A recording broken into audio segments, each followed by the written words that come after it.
A government town that courted innovation and industry. A college town that has emerged as one of the top tech talent markets in the nation. A city that's grown and evolved into a model for the future, enjoying huge growth and facing the challenges that come with it. On this episode, the story of Austin, Texas. If you look at Austin's economy today, it is wholesale different than it was 20 years ago. That's Gary Farmer, president of the Heritage Title Company of Austin, which operates throughout the major markets of Texas. He's been in the business since 1985 and also currently serves as chairman of the Greater Austin Economic Development Corporation. Among other board positions he's held throughout his career, and is a proud graduate of the University of Texas right here in Austin.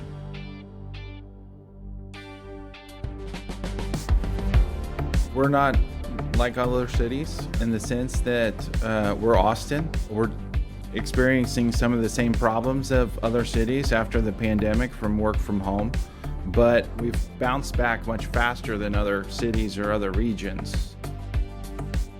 And that's Bradley Bailey, a senior vice president who leads CBRE's Capital Markets Investment Properties in Central Texas. He'll help us find out why Austin is on the move, influencing what the city of the future will be. Coming up, our tour of forward-looking places hits the heart of Texas, Austin, Texas, shaping tomorrow's cities. I'm Spencer Levy, and that's right now on The Weekly Take. Welcome to The Weekly Take, and we're here today. What a privilege to be interviewing one of my very good friends in the industry, Gary Farmer, president of Heritage Title Company of Austin. Gary, how long have we been seeing each other? 20 years? I don't even know. 20 years for sure. Great joy. So, Gary, you've been a tremendous leader in this town, and when you look out the window, and it doesn't look like it did 20 years ago. No, it looks it's quite an extraordinary story, and we're going to talk about that today. And then we're joined by my friend and colleague, Bradley Bailey, Senior Vice President of CBRE. Bradley, thanks for coming out. Thank you. So, Gary, let's start with you. Tell us a little bit about how it's going in Austin today, and then we'll get into some of the great changes that we've seen over time. You bet, Spencer. Thanks a bunch. I would tell you that Austin, Texas is very solid today. Mm-hmm. Our relocation rate of new companies has slowed a bit since the pandemic era, the post-pandemic era. I was looking the other day, if we continue on pace as we have through June, we'll annualize to 48, 49 new companies coming into the region this year. This year, and that's against a 5-year average if you throw out the high and the low, the high being the year after COVID. 21, we had 90 relocations. Last year, we had but 37. So if you look back 7 years, throw out the high, the low, the 5-year average, it's 52. So if we're at 48, 49, we're banging right in there on the averages. So I would tell you that Austin, Texas is very solid. We're moving forward in a lot of exciting ways, and I think the future is incredibly bright. Bradley, would love your take on it, and let's get a little, I guess, closer to the ground. From a real estate perspective, how's it doing? We're not like other cities in the sense that we're Austin. We're experiencing some of the same problems of other cities after the pandemic from work from home, but we've bounced back much faster than other cities or other regions. So I think we are coming out of a dip, and we usually recover much faster than most cities. So I'll agree that with Gary and the fact that I think we're going to be a lot better off as we continue to move forward in the marketplace. The investment scenarios are basically, in some cases, reassessed on where we are with everything. Gary, when people think of Austin, they think of a lot of things. They think about the entertainment scene, live, work, play, but they also think about it as a tech town. Yes. Is it a tech town? It is a tech town. It's very much a tech town. Semiconductor and software continue to be our very strongest attribute. We have about 170 semiconductor-related companies in the greater Austin area. 100 of those are related to manufacturing, not just the semiconductor chips, but the equipment that makes the semiconductor chips. We have over 60,000 employees in that industry alone. But wait, there is more coming. If you look at Austin's economy today, it is wholesale different than it was 20 years ago. I mean, we have life sciences, over 300 companies in the life sciences, and we're just getting started. There's a lot to talk about there. Automotive manufacturing. Last month, looking at our prospect activity, 259 companies considering the Austin MSA as a home. The number one was manufacturing and distribution, 45. Number two, automotive. 38 companies in the automotive sector looking at this region as a place to call home. So life sciences is huge, automotive is huge, aerospace and defense. Who'd have thunk it? We had 20 prospects in the aerospace industry. So not only are we a tech town, we're a tech town plus. And you can pick any of these. Financial services. Austin was a tremendous beneficiary of the pandemic because we had so many and so much venture capital and private equity enterprises move to this place for quality of life purposes. They could do the remote deal. Everybody didn't have to come, but decision makers came in droves, and we're the better for it. It's interesting. You didn't even mention two of the drivers that I would have mentioned, and one of them is UT Austin. And you also didn't mention the state capitol being here. How much do those play into the local economy? They're huge, but when I grew up in Houston, those were kind of, when you thought of Austin, those were the only two things. Mm-hmm. And now, as Gary mentioned, those don't even make the list. Mm-hmm. Not to say anything bad about UT, because obviously UT and the Capitol make a huge difference and an impact on what goes on in Austin. But they add what they can add to the sense of the city, and they now are just part of the culture. Well, I'm going to amend, Spencer, if I could, being a proud Longhorn alumni. There's no question that any state capital is important in a state or a city's economy. And the University of Texas at Austin is, by any and every measure, a Tier 1 research university. It's one of the top universities in the world. And the things that UT is doing right now are helping to drive these various aspects of the economy. I mentioned life sciences.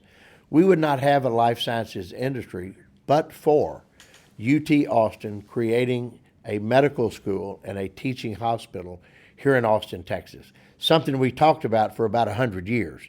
But when Opportunity Austin came along, we made it a focus. We put muscle and money behind it. UT embraced it. And so now we're very blessed in the life sciences arena.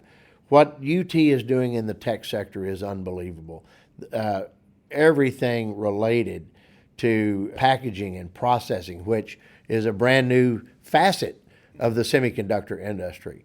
Samsung has announced $45 billion of investment in the semiconductor arena. But guess what?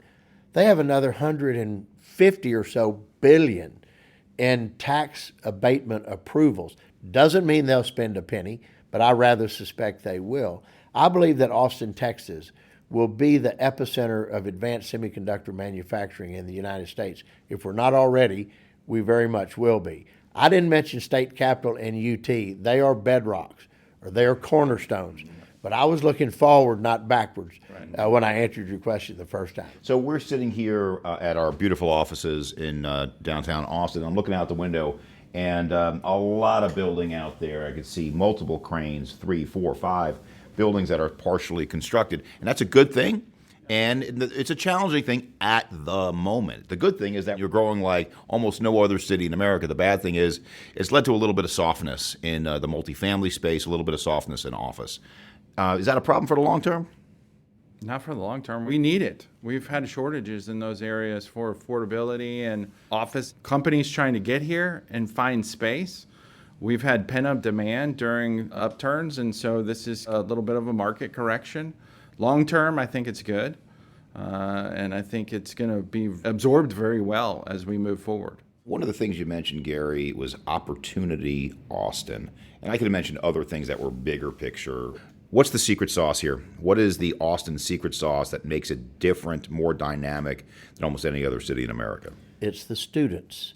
It's the talented workforce. We have a younger population, younger than the national average, younger than the state average. We have a better educated population. Better than the national average, better than the state average. I think actually, Spencer, we're number 3 or 4 in terms of degreed workforce. We are a magnet for new folks coming in.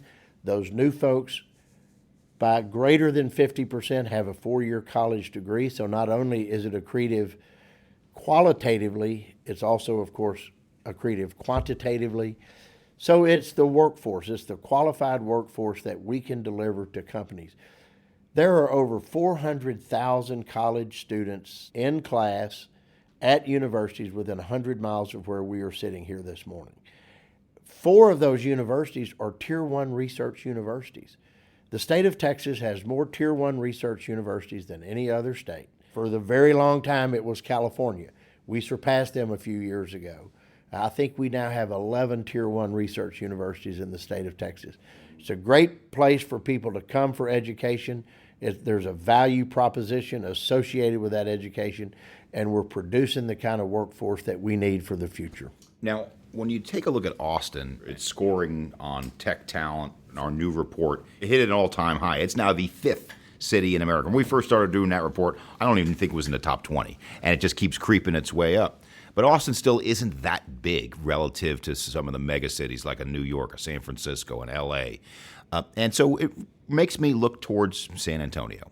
And why don't the two MSAs grow together, given that San Antonio is probably, 4 or 5 times the size of Austin, maybe more? It's a much bigger city. What's the future of Austin and San Antonio? I would tell you the future of the Austin-San Antonio corridor is bright, exceedingly bright. In 2003, when we did our first economic development strategy, last page, last bullet point, when appropriate, do a joint mega-regional economic development strategy. We weren't ready. San Antonio wasn't ready. That's all changed now, and we are ready. And in fact, Spencer, we collaborated and cooperated with San Antonio during the last legislative session, 2023. And we walked into the state capitol arm in arm with a common legislative agenda on workforce development, junior college funding, transportation in the corridor, a number of mutually beneficial legislative action items. And I tease and say we walked in the front door of the Capitol arm in arm, and Houston and Dallas looked and said, "Oh my, that's the color of your eyes," because they'd always been looking at the tops of our heads. Mm-hmm. But together, Austin and San Antonio stand with equal stature to Houston and Dallas. And importantly, we had a very major piece of legislation that Opportunity Austin and Greater SATX jointly were the point of the spear on. It was called House Bill 5. That's why we have Tesla. That's why we have Samsung in Austin. That's why San Antonio has Toyota. Why North Texas has Texas Instruments. We carried that legislation through, got it passed on the last day of the session. It's now the law of the state of Texas, and it's going to be a very valuable tool to continue to attract these advanced semiconductor manufacturers, the auto manufacturers, et cetera, et cetera. So Austin and San Antonio are starting to work together strategically. We will work together. I mean, just consider, we have Tesla, San Antonio has Toyota. We've got automotive talent in both labor sheds, and we've got a bunch of beautiful land in between. And so the future of Austin, San Antonio is very bright. Getting just down to the weeds level, who are we seeing as buyers? Who's coming to this market, and why? We are seeing private capital from out of the market, California 1031s. We are seeing New York, Chicago, Florida. We are seeing a lot of that. We are seeing high net worth families that are investing here. The institutional capital has slowed a little bit in the last couple months, honestly, but they are starting to open the lines to look at more opportunity. We were always considered a tertiary market for a long, long time. We're really have only been an institutional market on the radar probably for less than 10 years. If you look out the window here, most of the buildings are less than 10 years old. Mm-hmm. And so I still think there's more to come. I think the people that are starting to play here are only going to get bigger and better.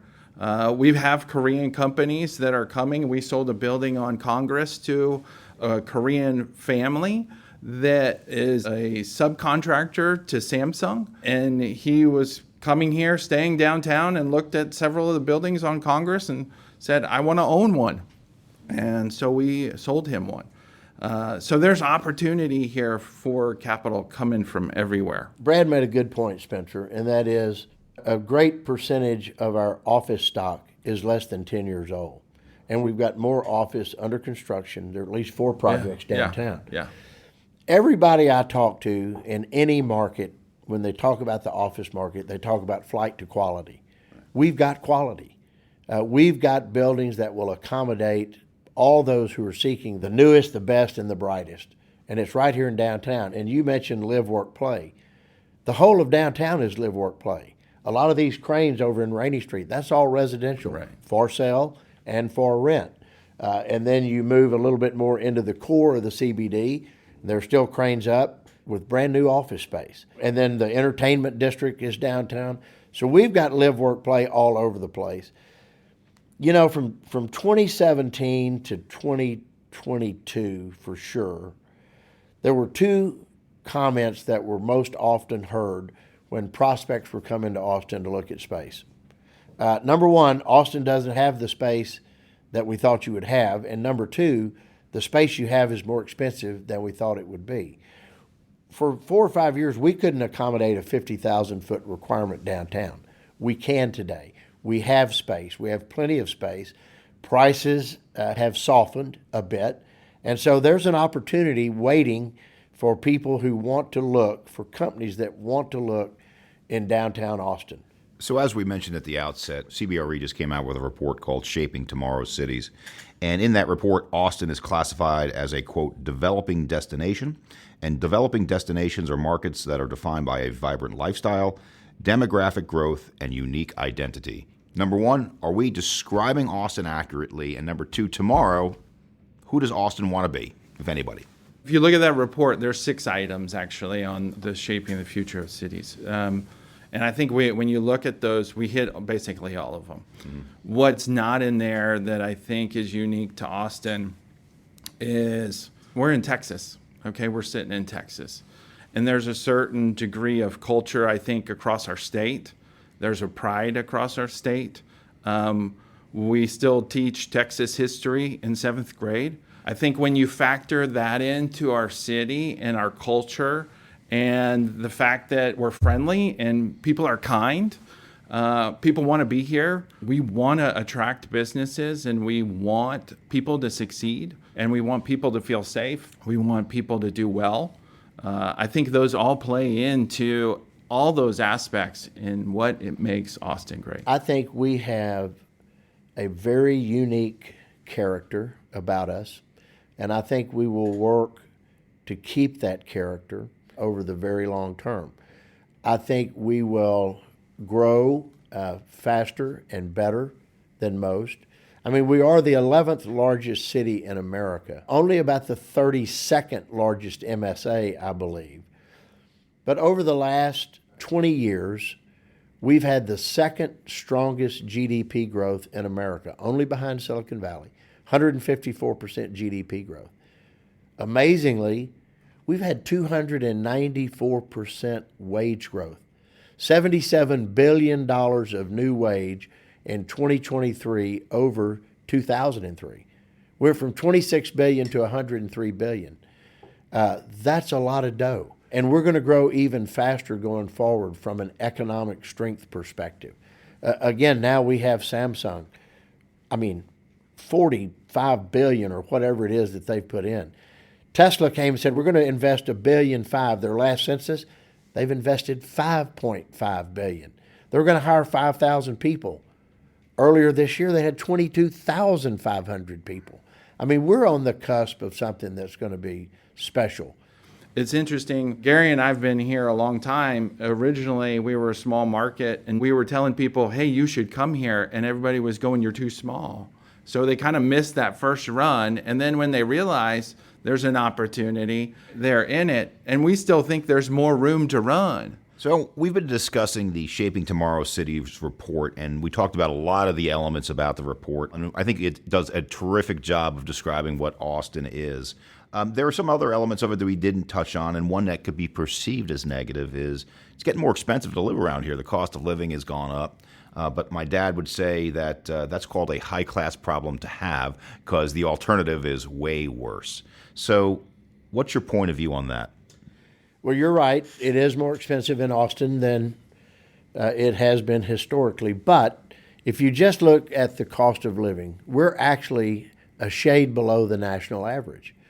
So while cost of living, particularly cost of housing, whether rent or own, is a problem for some of our young people who are just coming out of college, for those who are moving here, we're still a bargain.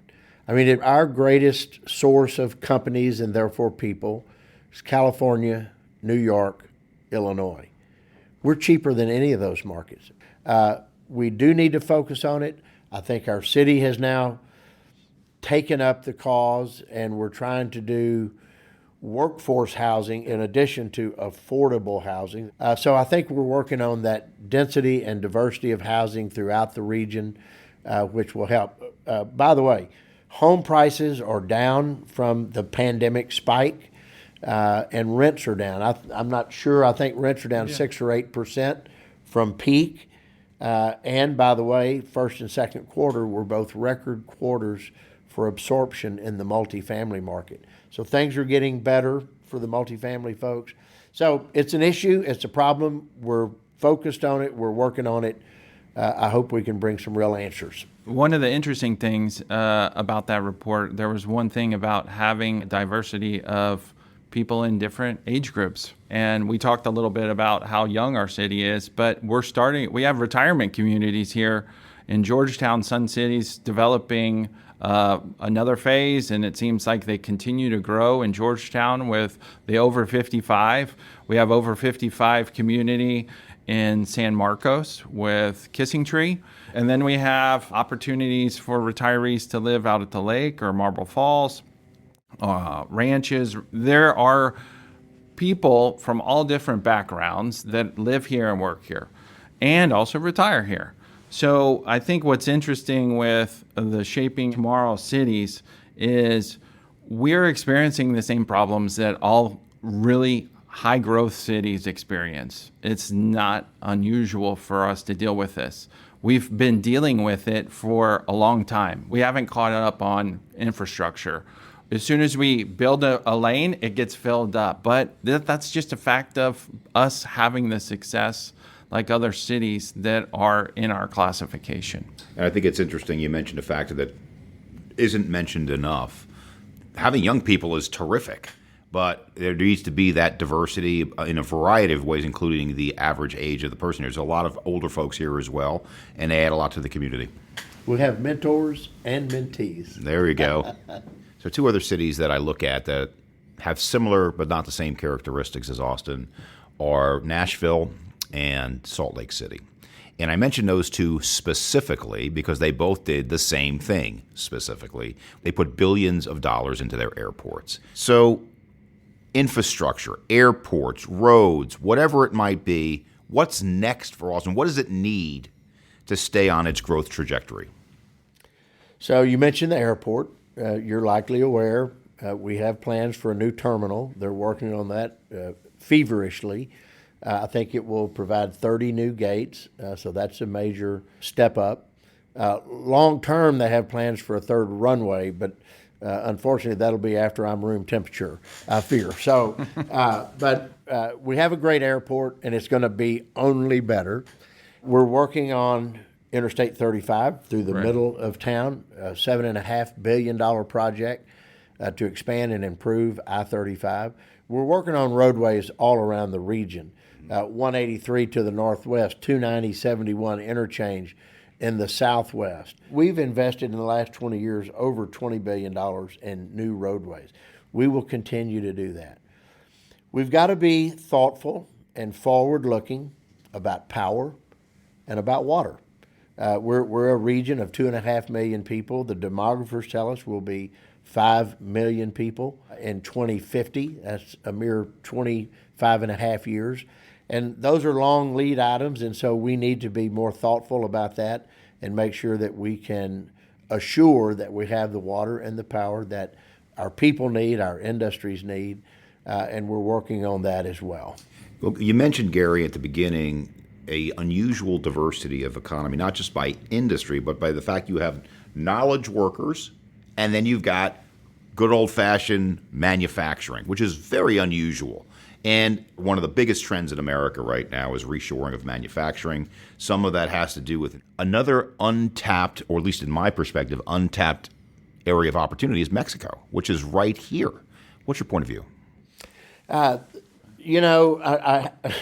trying to get to San Antonio, so that's the next step. Yeah. But I think your point's well made. I mean, Monterey is, you could be there in an afternoon. Right. Same with Nuevo Laredo. And Nuevo Laredo, the largest inland port right. In the country. We should have a very strong and vibrant working relationship with Mexico and with the industries there. Mexico is the number 2 source of international domicile companies opening offices in Austin. Canada 1, Mexico 2, and then it goes global. So we have room to run there, and we should be in exploration mode, in discussion mode, negotiation mode. There's a lot of things we can do. A very good rail system would be helpful. We don't have a railhead in Austin where we can unload and offload heavy goods. That has to happen in Temple or San Antonio, so we need to think about things like that.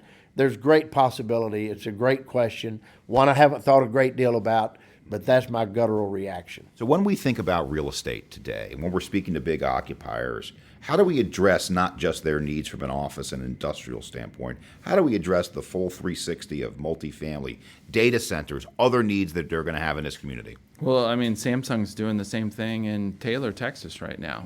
As they're finishing their plant, they have workforce housing on site and food and everything on site right now for them. But we're very early in people moving there, that ramping up. SpaceX and the Boring Company built a little project out in Bastrop. I think it's called the Campground or something. Tesla's bringing people from all over the region to work there. My understanding is, and Gary may know this better, they're bringing people as far as from San Antonio to come, and Houston to come work there. 130 has been a huge impact on being able to get people into our city and around the region because of the needs that some of these companies have. Amazon is doing stuff all over the region. Tesla just leased, I think, 1 million square feet in Kyle. And I'm not even sure those are leased, or they're leased, but they're not even occupied, or they don't have materials in them. So again, it's one of those things where you start looking at our region and the businesses that are growing, they're here, but not all of them are here. We will have to figure out something creative for workforce housing, more affordable housing, commuting people from different parts of the city, whether it's via bus or rail. We're talking light rail. The city's having conversations about light rail. We're trying to figure it out as best we can. So let's do a quick mental map for people. How far are we from Dallas, Houston, Mexico, San Antonio, just if you were driving? We're an hour and 20 to hour and 30 minutes downtown to downtown San Antonio, 3 hours to Houston, 3.5 hours, maybe 3:45 to Dallas. So we're right in the heart of the state. You've probably heard, and your listeners have probably heard of the Texas Triangle, Dallas-Fort Worth to Houston to San Antonio, up 35 back to Dallas-Fort Worth, right through Austin. That's where a huge percentage of Texas growth will occur. Both economic growth and population growth will be in that Texas Triangle. Any chance of rail around here? Absolutely. I think They're working on a light rail. The voters passed it. It's radically changed. It's somewhat controversial. We'll see what happens. There's some legal challenges. Ultimately, we need a commuter rail, Georgetown to San Antonio, running through San Marcos. I mean, Texas State University in San Marcos, a great university, about 40,000 students now. 35–40% of those students are Austin residents. They're commuters.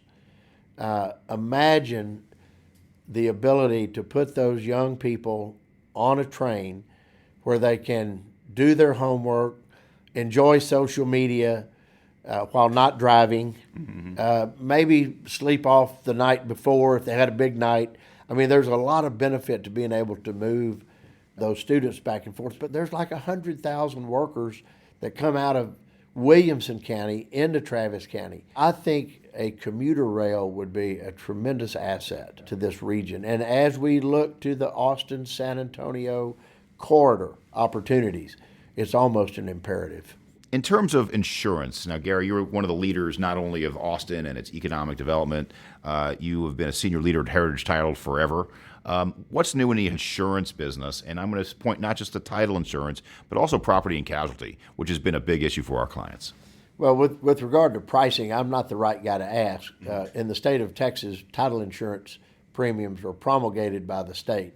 There were about, I think, 750 or 800 title agents in the state. We all charge exactly the same, to the penny.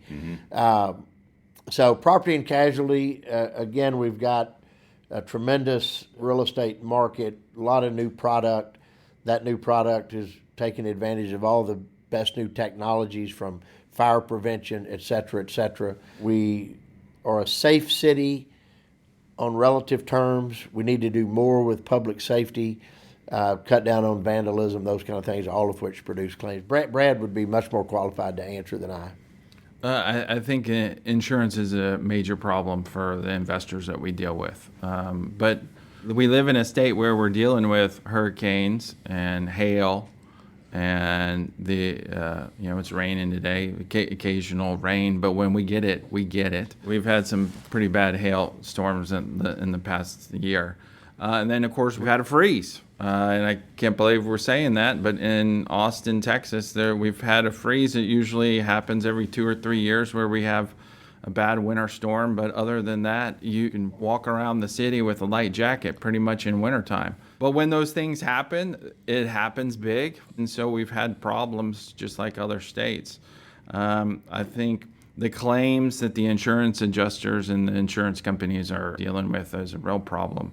The cost of construction, everything's gotten more expensive, so covering that stuff has become more expensive.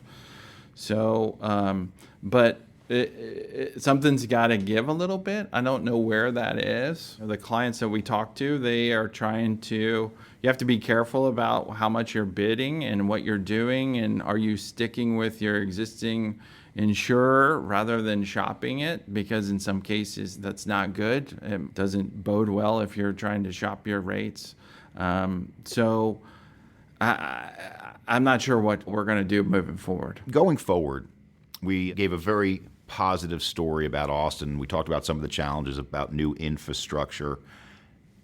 20 years ago, if I looked out this window, I would have seen one building. What's that the tower called with the clock at the top? Oh, the Frostbank Tower. Frostbank Tower.